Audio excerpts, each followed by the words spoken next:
नमस्कार, स्वागत है आपका। मैं हूं आपके साथ रंजना सिंह राठौड़। बुलेटिन की शुरुआत करेंगे देश विदेश की बड़ी खबरों के साथ फटाफट अंदाज में।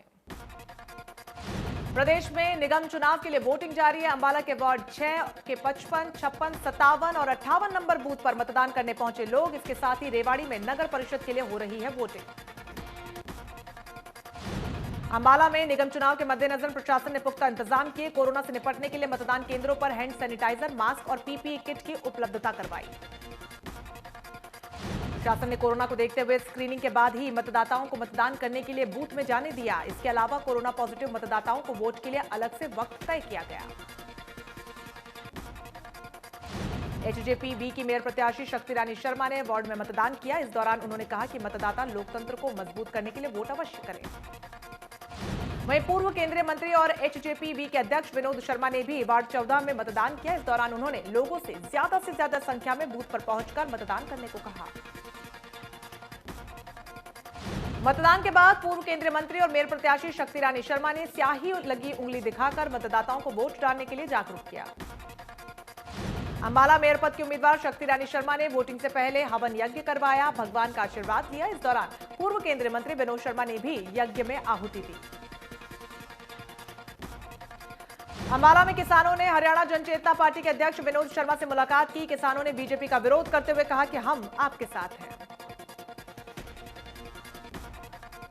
अंबाला के वार्ड 4 में शुरुआत में ईवीएम खराब रही, जिसके चलते 40 नंबर कमरे में कुछ देर तक वोटिंग शुरू नहीं हो पाई, जिसके बाद चुनाव अधिकारियों ने दूसरी मशीन से वोटिंग शुरू करवाई।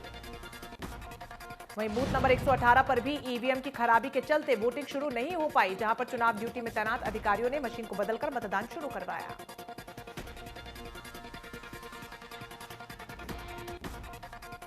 अंबाला के कुर्ला गांव में एक मतदान केंद्र पर किसान पहुंचे, जहां पर उन्होंने मतदाताओं से बीजेपी के खिलाफ वोट की अपील की। साथ ही किसानों ने सरकार के खिलाफ जमकर नारेबाजी की।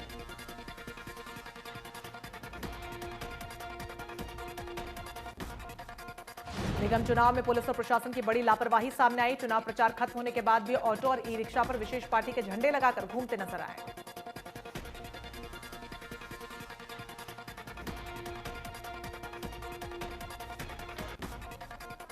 वहीं अंबाला के जाडली गांव में बने पोलिंग बूथ में बीजेपी के एजेंट बीजेपी का मास्क लगाकर बैठे नजर आए, जो आदर्श आचार संहिता का उल्लंघन है। लेकिन चुनाव अधिकारियों और पुलिस प्रशासन ने उन पर कोई कार्रवाई नहीं की। निगम चुनाव में जहां एक तरफ वोटिंग हो रही थी, वहीं दूसरी तरफ कई ऑटो पर बीजेपी के झंडे लगे दिखे, लेकिन प्रशासन ने इन वाहनों पर कोई कार्रवाई तक नहीं की। अंबाला के वार्ड नंबर 3 के बूथ नंबर 25 पर बीजेपी का मास्क लगाकर खड़े बुजुर्ग को टोकने पर जमकर बहस हुई, जिसके बाद मतदान केंद्र पर तैनात पीठासीन अधिकारी ने व्यक्ति को मौके से भगाया।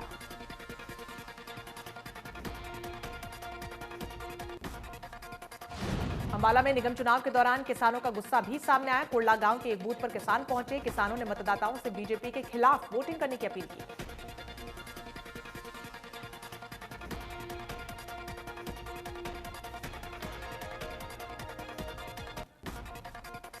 वहीं एचडीएफ पार्टी का मास्क लगाकर भी एक युवक मतदान केंद्र पहुंचा, जिसे टोकने पर उसे पार्टी विशेष का मास्क हटाया। अंबाला में वोटिंग के लिए मतदाताओं में भी उत्साह देखने को मिला। निगम चुनाव में अपने मत का इस्तेमाल करने के लिए बुजुर्ग मतदाता पहुंचे, जिनके लिए प्रशासन ने व्हील चेयर का इंतजाम भी करवाया।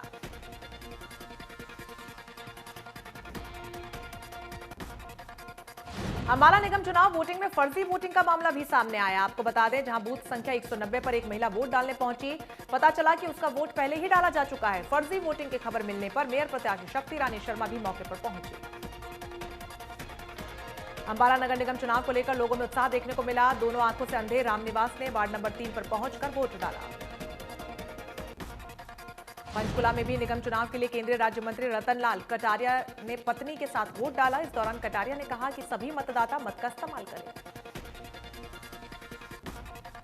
हरियाणा विधानसभा अध्यक्ष ज्ञानचंद्र गुप्ता अपनी पत्नी के साथ पंचकुला के सेक्टर 17 में पहुंचे, जहां पर उन्होंने अपने मत का इस्तेमाल किया। सभी मतदाताओं से वोट की अपील की। वहीं ज्ञानचंद्र गुप्ता ने कहा कि नगर निगम चुनावों में किसान आंदोलन का कोई असर नहीं होगा। साथ ही कहा कि किसानों को राजनीतिक पार्टियां गुमराह कर रही हैं। पंचकुला से बीजेपी के मेयर प्रत्याशी कुलभूषण गोयल ने मतदान किया। उस दौरान उन्होंने मतदाताओं से मत का इस्तेमाल करने की अपील की। रेवाड़ी में भी नगर परिषद के चुनाव के लिए पूर्व मंत्री कैप्टन अजय यादव ने मतदान किया। उनके साथ उनकी पत्नी विक्रम यादव, बेटे चिरंजीवी यादव ने मतदान किया। पंचकुला नगर निगम चुनाव को लेकर युवाओं में भी खासा उत्साह देखने को मिला। वोट डालने के लिए युवा लाइन में खड़े नजर आए। पंचकुला में नगर निगम चुनाव से एक दिन पहले पुलिस ने भारी मात्रा में शराब बरामद की। पुलिस के मुताबिक वार्ड 15 में पुलिस ने 2 लोगों से 6 पेटी शराब जब्त की। इस शराब का इस्तेमाल मतदाताओं को लुभाने के लिए किया जाना था। जांच अधिकारी ने बताया कि उन्हें गुप्त सूचना मिली थी, जिस पर कार्रवाई करते हुए वो आशियाना कॉम्प्लेक्स पहुंचे, जहां लोगों को शराब बांटी जा रही थी। अंबाला बूथ नंबर 117 पर फर्जी वोट डालने आई एक महिला को पुलिसकर्मियों ने पकड़ा, जिसके बाद महिला के खिलाफ मामला दर्ज कर उसे गिरफ्तार कर लिया गया। फर्जी वोटिंग की खबर मिलने के बाद अंबाला के उपायुक्त मौके पर पहुंचे, हालत का जायजा लिया। इस दौरान उन्होंने कहा कि किसी भी तरीके की कोई गड़बड़ी नहीं होने दी जाएगी। निगम चुनाव में किसी भी तरह की कोई गड़बड़ी या नियमों का उल्लंघन को लेकर अंबाला में तैनात एआरओ ने कहा कि चुनाव आयोग की चुनाव प्रक्रिया पर पैनी नजर है। जो भी उल्लंघन करेगा उस पर कड़ी कार्रवाई की जाएगी। प्रधानमंत्री नरेंद्र मोदी एक बार फिर मन की बात कार्यक्रम के जरिए देशवासियों को संबोधित किया। इस दौरान पीएम मोदी ने कहा कि 4 दिन बाद नया साल शुरू होने वाला है। अब मन की बात साल 2021 में होगी। पीएम मोदी ने सभी देशवासियों को नए वर्ष की शुभकामनाएं दी। पीएम मोदी ने रेडियो पर मन की बात में कहा कि देश में नया सामर्थ्य पैदा हुआ है। इस सामर्थ्य का नाम आत्मनिर्भरता है। पीएम ने देशवासियों को संबोधित करते हुए कहा कि देश के युवाओं में कैन डू की अप्रोच, विल डू वाली स्क्रिप्ट और युवा देश का विकास कर सके। वहीं दिल्ली बॉर्डर पर कृषि बिलों को लेकर जारी किसान आंदोलन को लेकर प्रधानमंत्री मोदी ने कुछ भी नहीं कहा। उम्मीद जताई जा रही थी कि पीएम इस मुद्दे पर जरूर बोलेंगे। पीएम मोदी ने कहा कि आज के दिन गुरु गोविंद जी के पुत्रों साहिबजादे जोरावर सिंह और फतेह सिंह को दीवार में जिंदा चुनवाया गया था। अत्याचारी चाहते थे कि साहिबजादे अपनी आस्था छोड़ दें, लेकिन साहिबजादों ने कम उम्र में साहस दिखाया और टस से मस नहीं हुए। पीएम मोदी ने मन की बात कार्यक्रम में कहा कि हमारे देश में अत्याचारियों से देश की हजारों साल पुरानी संस्कृति, सभ्यता, हमारे रीति रिवाज को बचाने के लिए कितने बड़े बलिदान दिए गए हैं। इस दौरान पीएम ने कश्मीर के केसर को लेकर कहा कि कश्मीर की पहचान केसर है और अब कश्मीरी केसर को अलग पहचान मिली है। पीएम मोदी ने कहा कि साल 2020 में देशवासियों के सामने संकट और चुनौतियां खूब आई, लेकिन सभी ने चुनौतियों से निपटते हुए नए संकल्प लिए। पीएम मोदी ने कहा कि जनता कर्फ्यू जैसा अभिनव प्रयोग हुआ, पूरे विश्व के लिए प्रेरणा बना और जब ताली थाली बजाकर देश ने हमारे कोरोना वॉरियर्स को सम्मान दिया, इसे लोगों ने याद किया। मन की बात में पीएम मोदी ने बताया कि साल 2014 से 2018 के बीच देश में तेंदुओं की संख्या में 60% की बढ़ोतरी हुई है, जिसको लेकर पीएम मोदी ने कहा कि इससे देशवासियों को आनंद आएगा, गर्व महसूस करेंगे। दिल्ली के सिंधु बॉर्डर पर आंदोलन कर रहे किसानों ने ताली और थाली पीटकर प्रधानमंत्री मोदी के मन की बात कार्यक्रम का विरोध किया। जाखल में किसानों ने पीएम के मन की बात कार्यक्रम का विरोध किया। किसानों ने बर्तन, ताली थाली बजाकर मन की बात कार्यक्रम का जमकर विरोध किया। किसानों का कहना है कि किसान कृषि कानूनों का लंबे वक्त से विरोध कर रहे हैं, लेकिन सरकार किसानों की मांग पूरी नहीं कर रही। करनाल में मर्दानी फाउंडेशन द्वारा 50 फुट लंबा खून से पीएम मोदी के नाम एक खत लिखा गया। वकील महिलाओं ने किसानों के समर्थन में अपने खून से इस पत्र को लिखा।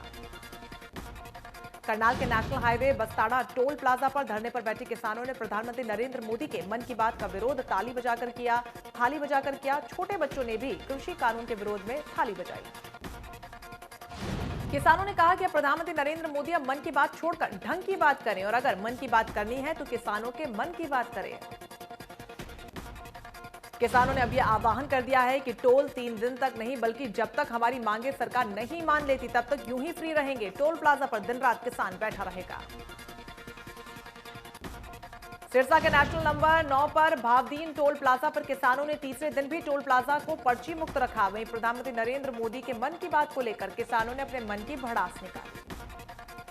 किसानों ने सड़क पर ताली और थाली बजाकर मोदी के मन की बात का विरोध किया। बच्चे, बुजुर्ग और महिलाएं भी इसमें शामिल हुई। किसानों ने कहा कि जब तक कृषि कानून वापस नहीं होंगे उन्हें यह संघर्ष चलता रहेगा। भवानीखेड़ा में किसानों के समर्थन में आए संगठनों और किसान सभा ने प्रधानमंत्री मोदी के मन की बात का थाली और ताली बजाकर विरोध किया। आगे भी किसानों की मांगे नहीं माने जाने तक ऐसे ही विरोध करने की बात कही। 3 कृषि कानून को लेकर एक वकील ने किसानों के समर्थन में जाकर जहर खा लिया। टिकरी बॉर्डर से लेकर बहादुरगढ़ के पकौड़ा चौक पर धरना लगाए बैठे किसानों के समर्थन में वकील ने जहर खाया। मृतक वकील पंजाब के फाजिल्का जिला जलालाबाद का रहने वाला है। 55 वर्षीय अमरजीत ने जहरीला पदार्थ खाने से पहले सुसाइड नोट में प्रधानमंत्री के नाम पत्र लिखते हुए तीनों कृषि कानूनों को किसान विरोधी बताया। नेता विपक्ष भूपेंद्र सिंह हुड्डा ने फिर विधानसभा का विशेष सत्र बुलाने की मांग की। हुड्डा ने कहा कि क्या अन्नदाता की मांगों को इतने बड़े आंदोलन को मुद्दा नहीं मानती सरकार। हुड्डा ने साथ ही कहा कि सरकार जनता ही नहीं बल्कि कई विधायकों का विश्वास भी खो चुकी है, इसलिए अविश्वास प्रस्ताव लाना जरूरी है। भूपेंद्र सिंह हुड्डा ने कहा कि किसानों की मांगे पूरी तरीके से जायज है, सरकार को किसानों की मांगे तुरंत मान लेनी चाहिए। आंदोलन के दौरान किसानों की मौत भी हो रही है। टिकरी बॉर्डर पर एक और किसान ने दम तोड़ दिया। किसान कैथल के सैरथा गांव का रहने वाला था, कई दिन से परिवार के साथ धरने पर बैठा हुआ था। किसानों का समर्थन करने के लिए पंजाब के आनंदपुर साहिब से एक पूरा परिवार दिल्ली के लिए पैदल निकला। ये परिवार अपने बच्चों के साथ पैदल चलते हुए 7वें दिन करनाल पहुंचा। कैथल में किसानों के समर्थन में आए शिक्षकों, मजदूरों और कर्मचारियों ने रिलायंस पेट्रोल पंप के बाहर धरना दिया। रिलायंस पेट्रोल पंप से तेल नहीं बिकने दिया। प्रदर्शनकारियों ने सरकार का विरोध किया। उनका कहना है कि केंद्र सरकार पूरे देश की महत्वपूर्ण संपत्ति के साथ साथ किसानों की जमीन भी करोड़पतियों को बेचना चाहती है। प्रदर्शनकारियों ने लोगों से अपील की कि वो रिलायंस पेट्रोल पंप से तेल न ले, जिससे रिलायंस पेट्रोल पंप पर कर्मचारी खाली नजर आए। प्रदर्शनकारियों ने कहा कि जब तक केंद्र सरकार 3 कृषि कानूनों को वापस नहीं लेगी तब तक धरना प्रदर्शन चलता रहेगा। नूंह जिले में यातायात पुलिस ने अडबर चौक पर एक विशेष अभियान चलाते हुए वाहनों को रोककर उन पर रिफ्लेक्टर चिपकाए, जिससे कोहरे में कम विजिबिलिटी होने के चलते दुर्घटनाओं में कमी आएगी। ट्रैफिक पुलिस अधिकारी ने जानकारी देते हुए बताया कि ठंड के मौसम में कोहरा और धुंध से वाहनों के आपस में टकराने की संभावनाएं बढ़ जाती हैं। ऐसे में अगर गाड़ियों पर रिफ्लेक्टर होंगे तो ये संभावना कम होगी। सर्दी के मौसम में धुंध के चलते सड़क हादसे बढ़ रहे हैं। ऐसे हादसों को रोकने की कोशिश के चलते प्रशासन वाहनों पर रिफ्लेक्टर लगाने को लेकर जोर दे रहा है। यमुनानगर आरटीए विभाग की ओर से कई दिनों से अभियान चलाकर सभी वाहनों पर रिफ्लेक्टर टेप लगाए जा रहे हैं। अलग अलग इलाकों में विभाग की टीम में जाकर वाहन चालकों को जागरूक भी किया जा रहा है। आरटीए सचिव भारत भूषण कौशिक ने बताया कि रोड सेफ्टी की मीटिंग के बाद सभी वाहनों पर ये रिफ्लेक्टर टेप लगाने का निर्णय लिया गया, जिसमें ट्रैक्टर ट्रॉली, बस, मैक्सी कैब, ट्रक आदि वाहन शामिल हैं। यमुनानगर में नेपाली महिला से गैंगरेप का मामला सामने आया है। महिला जिले के ही एक गांव की रहने वाली है। आरोप है कि 5 लोगों ने घर में घुसकर वारदात को अंजाम दिया। महिला ने साथ ही आरोप लगाया है कि आरोपियों ने पहले उसके पति को बंधक बनाया, फिर वारदात को अंजाम देकर फरार हो गए। पुलिस ने 5 आरोपियों के खिलाफ केस दर्ज कर जांच शुरू कर दी है। सोनीपत के खरखोदा में 8000 से भी ज्यादा शराब की पेटियों के ऊपर रोड रोलर और जेसीबी मशीन चलाकर उनको नष्ट कर दिया गया। आबकारी विभाग और तहसीलदार ड्यूटी मजिस्ट्रेट के साथ डीएसपी रविंद्र के नेतृत्व में अवैध शराब पकड़ी गई थी। डीएसपी डॉक्टर रविंद्र ने बताया कि कुल 34,000 शराब की पेटियों को नष्ट किया जाना है और 8,000 से ज्यादा शराब पेटियां नष्ट कर भी दी गई हैं। इस दौरान उन्होंने लोगों से भी अपील की कि ऐसे लोगों के बारे में पुलिस को जानकारी अवश्य दें। कोरोना वैक्सीन का इंतजार पूरा विश्व कर रहा है। कोरोना वैक्सीन को सरकार जल्द ही उपलब्ध करवाएगी। चरखी दादरी स्वास्थ्य विभाग में कोरोना वैक्सीन आने का इंतजार काफी उत्सुकता से देखा जा रहा है। सीएमओ डॉक्टर सुदर्शन पवार ने बताया कि कोरोना वैक्सीन सरकार जल्द उपलब्ध करवा सकती है। सबसे पहले ये कोरोना योद्धाओं को लगाई जाएगी, उसके बाद सभी को लगाई जाएगी। देश में कोरोना वैक्सीन किसी भी समय आ सकती है। केंद्र सरकार इस साल के अंत में या 2021 के शुरुआत में कोरोना वैक्सीन के टीके लगाने को हरी झंडी दे सकते हैं। इसके लिए सेंटर, स्टेट और जिला स्तर पर डॉक्टर्स की टीमों को प्रशिक्षण दिया जा रहा है। दुनिया भर में 50 से ज्यादा वैक्सीन पर शोध चल रहा है। ये पूरा भी हो चुका है। भारत सरकार ने 8 शोधकर्ताओं को चुना है, जिनका शोध आखिरी स्टेज में है। नूंह जिले के डिप्टी सिविल सर्जन डॉक्टर बसंत दुबे ने कहा कि शुरुआती चरण में हेल्थ वर्कर्स को वैक्सीन का टीका लगाया जाएगा, जिसका डेटा विभाग ने तैयार भी कर लिया है। दूसरे चरण में फ्रंटलाइन वॉरियर, वर्कर, पुलिसकर्मी, आर्मी मैन, सफाई कर्मचारी इत्यादियों को वैक्सीन का टीका लगाया जाएगा। तो वहीं तीसरे चरण में 50 साल के आयु के ऊपर के लोगों या फिर डायबिटीज, ब्लड प्रेशर और कैंसर के मरीजों को टीका लगाया जाएगा। हरियाणा में कुल मरीजों की संख्या 2,60,000 के पार। अब तक 2,865 लोगों की जान गई। प्रदेश में अब तक एक्टिव केसेस की संख्या 4,000 से भी ज्यादा। देश में कोरोना संक्रमितों की संख्या 1,01,88,000 के पार। 97 लाख से ज्यादा मरीज ठीक हुए। देश में महाराष्ट्र में कोरोना के सबसे ज्यादा मरीज, अब तक 49,189 लोगों ने गंवाई जान। कुल मरीजों का आंकड़ा 19,16,000 के पार। दिल्ली में कोरोना से 10,437 मरीजों की मौत। कुल संक्रमितों का आंकड़ा 6,22,000 के पार। एक्टिव केस 10,000 से भी ज्यादा। पूरी दुनिया में लगातार बढ़ रही कोरोना मरीजों की संख्या। कुल मरीजों का आंकड़ा हुआ 8 करोड़ 7 लाख के पार। अब तक 1,76,000 से ज्यादा की गई जांच। अमेरिका में कोरोना मरीजों की संख्या पूरी दुनिया में सबसे ज्यादा। लगातार बढ़कर कोरोना संक्रमितों की संख्या 1 करोड़ 94 लाख के पार। कोरोना के चलते 3,39,000 मरीजों की जान जा चुकी है। ब्राजील में कोरोना से लोगों में दहशत। कोरोना के चलते अब तक 1,90,000 से ज्यादा मरीजों की जान गई। कुल एक्टिव केसेस की संख्या 79,000 के पार। रूस में कोरोना मरीजों की संख्या में लगातार इजाफा। कुल कोरोना पॉजिटिव मरीजों की संख्या हुई 30,21,000 के पार। अब तक 54,226 मरीजों की गई है जान। भारत और ऑस्ट्रेलिया के बीच दूसरे टेस्ट मैच में भारत ने 82 रनों की बढ़त बना ली। भारत ने 5 विकेट पर 277 रन बना लिए हैं। मेलबर्न क्रिकेट ग्राउंड पर दूसरे दिन रहाणे ने नाबाद 104 रन बनाए और रविंद्र जडेजा के साथ छठे विकेट के लिए अटूट शतकीय साझेदारी की। विराट कोहली की जगह टीम इंडिया की कप्तानी कर रहे अजिंक्य रहाणे की जमकर तारीफ करते हुए ऑस्ट्रेलिया के खिलाफ दूसरे टेस्ट मैच में लगाए गए उनके शतक को बेस्ट करार दिया गया। बीजेपी के राष्ट्रीय अध्यक्ष जेपी नड्डा ने राहुल गांधी पर किसानों के मुद्दे को लेकर रणनीति करने का आरोप लगाया। उन्होंने अपने ट्विटर पर लिखा, ये क्या जादू हो रहा है राहुल? पहले आप जिस चीज की वकालत कर रहे थे अब उसका ही विरोध कर रहे हैं। जेपी नड्डा ने साथ ही कहा कि देश हित किसान हित से आपका कुछ लेना देना नहीं है, आपको सिर्फ राजनीति करनी है। लेकिन आपका दुर्भाग्य है कि अब आपका पाखंड नहीं चलेगा। देश की जनता और किसान आपका दोहरा चरित्र जान चुके हैं। गुजरात एटीएस ने अंडरवर्ल्ड सरगना दाऊद इब्राहिम के करीबी अब्दुल माजिद कुट्टी को गिरफ्तार कर लिया है। अब्दुल माजिद को झारखंड से गिरफ्तार किया गया। अब्दुल माजिद 24 साल से फरार चल रहा था। एटीएस अधिकारियों ने कहा कि साल 1996 से ही माजिद की तलाश थी। वो केरल का निवासी है। वाहनों पर जाति लिखने को लेकर यूपी सरकार सख्त हो गई। अब गाड़ियों पर जाति लिखकर चलने वाले गाड़ी सीज करने तक की कार्रवाई हो सकती है। यूपी सरकार अब जाति सूचक स्टिकर लगे होने पर गाड़ियों को सीज करने की कार्रवाई करेगी। यूपी की राजनीति और सामाजिक व्यवस्था में जातीय समीकरण बेहद अहम माने जाते हैं। केंद्र सरकार को लगातार शिकायतें मिल रही थी जिसमें यह कहा जा रहा था कि गाड़ियों पर जाति सूचक स्टिकर लगाकर प्रचलन किया जाता है। बॉलीवुड के दबंग सलमान खान अपना जन्मदिन मना रहे हैं। दूसरी तरफ उनके प्रशंसक बेसब्र हुए जा रहे हैं। उम्र के जिस पड़ाव पर आकर लोग रिटायरमेंट की तैयारी करते हैं उस पड़ाव पर सलमान खान रोज नए नए रिकॉर्ड कायम कर रहे हैं। घने कोहरे की चादर में लिपटे नजर आए पंजाब से दिल्ली तक के शहर। 200 से 500 मीटर के बीच रही विजिबिलिटी।